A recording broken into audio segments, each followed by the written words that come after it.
They found a phone that shouldn't exist. An app called Echograph, one that doesn't record your voice, it records your death. Ethan heard it first, then Alex. Both heard their final screams before they ever happened. So if you ever see that red waveform icon, don't press play, because once it starts recording, you're already next. Story 1. The first thing you'll hear isn't your voice, it's your own death. At first, you won't believe it. A faint static whisper, a glitch in your recording app, maybe some corrupted audio file. But when you realize the timestamp is tomorrow and the voice screaming in the background is yours, something inside you will start to die long before your body ever does. That's what happened to Ethan Cole. He wasn't superstitious, not the type to believe in ghost stories or cursed tech rumors. He worked as a sound engineer, calm, logical, obsessed with clean frequencies and perfect silence. Every night, he'd sit in his dimly lit studio, headphones tight, listening to other people's noise. Until the night he bought the phone. It was a used Galaxy Fi10. Nothing special, just something cheap from a second-hand shop downtown. The seller was a quiet, twitchy man in a long gray coat who kept glancing at the security camera like it was watching him. Ethan didn't care. The phone worked, and the storage was enough for his sound projects. But there was one pre-installed app he couldn't delete. It was called Echograph. The icon was a black waveform on a red background. He assumed it was a recording app, harmless, until he opened it. The first time, the app asked for microphone access. Then, without any further prompt, it started recording. He frowned, hit stop. The timer read 13 seconds. When he pressed play, he expected silence, maybe static. Instead, he heard breathing, his own. Then, faintly under it, a voice whispering, "Don't let it happen again." He immediately deleted the file, or thought he did. When he reopened the app later that night, the recording had returned. Same length, same whisper, same timestamp. He laughed it off. Must be a glitch. Until the next day, when he found something new. A file labeled 11:47 p.m., ethancole.wav. It was dated for tomorrow night. He pressed play. Screaming. His own voice, distorted and panicked, gasping for breath.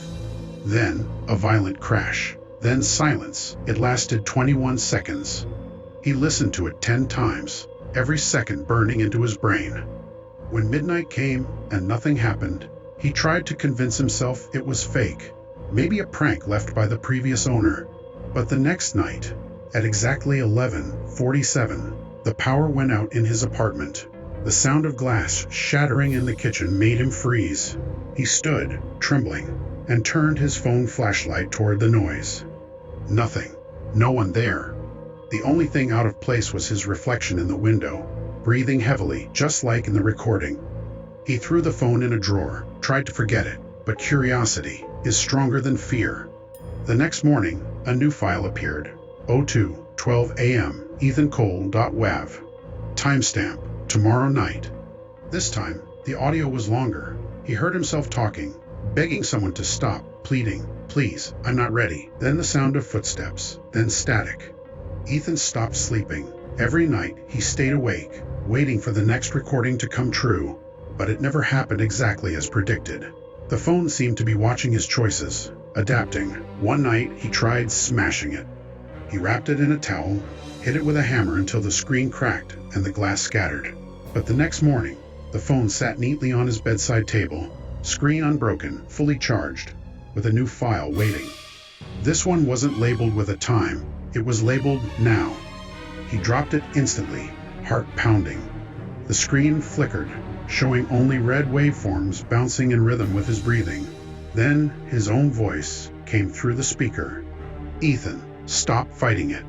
He ran out of the apartment, stayed at a friend's house, left the phone behind. The next morning, his friend called him over, holding a package. It was addressed to Ethan, but no return label. Inside, wrapped in newspaper, was the same phone, still on, still recording. That's when he noticed something terrifying. The reflection of his friend in the dark screen wasn't moving in sync. The reflection smiled, while his friend didn't. He left the house, and never saw his friend again. For the next week, Ethan tried to destroy it again and again. Fire, water, acid. Each time, it returned. Sometimes in his mailbox, sometimes in his car, sometimes just waiting on his pillow. He even called the seller from the receipt. The number worked, but all he heard on the other end was a loop of screams. Familiar screams. His own. Desperate, he brought the phone to a tech lab, hoping to wipe the memory. But when the technician plugged it into his computer, the monitor went black. Then, one by one, every computer in the lab displayed the same waveform. Each one labeled with their names. Each one playing a future recording. The technician looked pale as the file named David Miller. Wave began playing. It was him, panicking, choking, gasping for air. 5 seconds later, he collapsed right in front of Ethan. Security footage showed no cause. His heart just stopped. Ethan fled the lab. He didn't go home that night. Instead, he checked into a motel off the highway. He left the phone locked in the trunk of his car and tried to sleep. But at exactly 3:07 a.m., the TV turned on by itself, displaying a live video feed from his car trunk.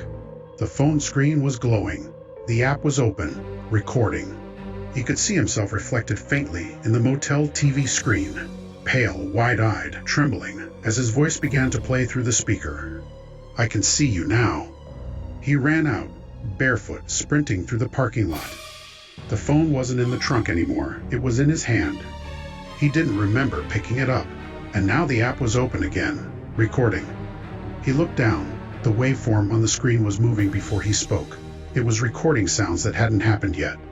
And then, for the first time, the voice speaking wasn't his own. "This is how it starts." The screen went black. 3 days later, police found Ethan's body in a ditch near the motel. His phone was clutched in his hand. The lock screen read, "New recording saved." When the coroner tried to open the device, the file auto-played 02:12 a.m. EthanCole.wav. The same recording Ethan had heard days before he died. Authorities tried wiping the data. The file wouldn't delete. When they transferred it to evidence storage, the recording duplicated itself across every phone connected to the network. The tech team eventually destroyed the server, but even after a complete system wipe, one file always returned. Now, double WAV. And if you listen carefully, every few minutes, it updates, whispering new names. Sometimes yours. So if you ever find a phone with a red waveform icon called echograph, don't press play. Because once it starts recording, it doesn't stop. Not until it records your death. And by the time you hear it, it's already too late. Story 2. You probably think it's just a rumor, a creepy internet myth. A phone app that supposedly records how and when you'll die. But I'm here to tell you, it's real. Because it recorded mine. My name was Alex Carter. I worked night shifts at a small security firm in Illinois. I wasn't easily scared. I'd seen blood, violence, death, even suicides on CCTV. But none of that prepared me for this. It started one cold night when our team found a phone left behind in the lobby of an abandoned office building. The place had been shut down for years, but every few nights, the motion sensors would go off even though there was no one inside. I went in to check. On the dusty front desk was an old smartphone, screen glowing faintly even though it wasn't plugged in. The wallpaper was a static red waveform, pulsing slowly like it was breathing. Curious, I picked it up. The lock screen didn't ask for a code. It just unlocked on its own and opened to a single app called Echograph. Same name as the urban legend. I laughed at the coincidence and hit record. The app instantly started capturing audio, but when I hit stop and played it back, the voice I heard wasn't mine. It was a woman's voice, whispering through static. Alex Carter, 3 days left. I froze. No one else was in the room. I turned the phone off, dropped it in an evidence bag, and brought it back to the office. Everyone joked about it, even played the file to laugh at how fake it sounded. But that night, when I checked the evidence locker, the bag was gone. And sitting on my desk was the phone. The screen showed a new file, day 2, 11:03 p.m. I didn't play it. Not until curiosity got the better of me. The second recording was short, only 8 seconds long. My voice again, except it wasn't from the past. It was me, whispering frantically, "Please, somebody help me." Then silence. That was all. I stayed awake for 2 nights straight. On the third night, my coworker Julia came in early for her shift. She looked at me and frowned. "Alex," she said, "why did you text me that?" I blinked. "Text you what?" She showed me her phone. It was an audio file, sent from my number. The file name was Day 3, 11:03 p.m. I hadn't sent it. We played it together. The sound of screaming filled the room. Not random. It was me. I could recognize my own voice. At 11:03 that night, every motion sensor in the building triggered at once. Julia screamed, pointing at the monitor. I saw myself in the camera feed, standing in the dark lobby. But I was right there in the control room, staring at the screen. The figure looked exactly like me, wearing the same uniform, holding the same phone. It looked up at the camera and smiled. Then the feed cut out. When it came back, the phone that had been on my desk was gone. We quit our jobs that night, but the next day, Julia went missing. Her husband said she left for work that morning and never came back. When police searched her car, they found a phone on the passenger seat.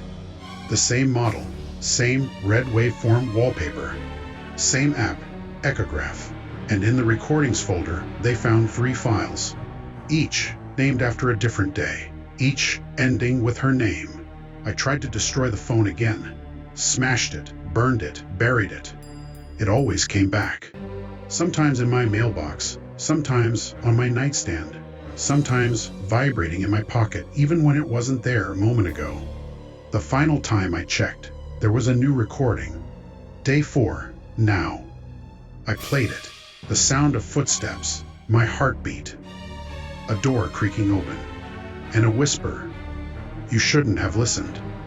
That's when the light in my room flickered, and my reflection on the dark TV screen smiled before I did. I remember the last thing I saw before everything went black. The phone on the floor, recording, and my own voice saying, "It's recording now." Police found this phone 3 days later. They said it was still recording when they picked it up. The final audio log, just faint breathing and a single word, "Next." If you ever see a phone that unlocks itself and opens Echograph, don't touch it. Don't even look at it. Because it doesn't record death, it decides it. And the moment it says your name, your countdown has already begun. The end.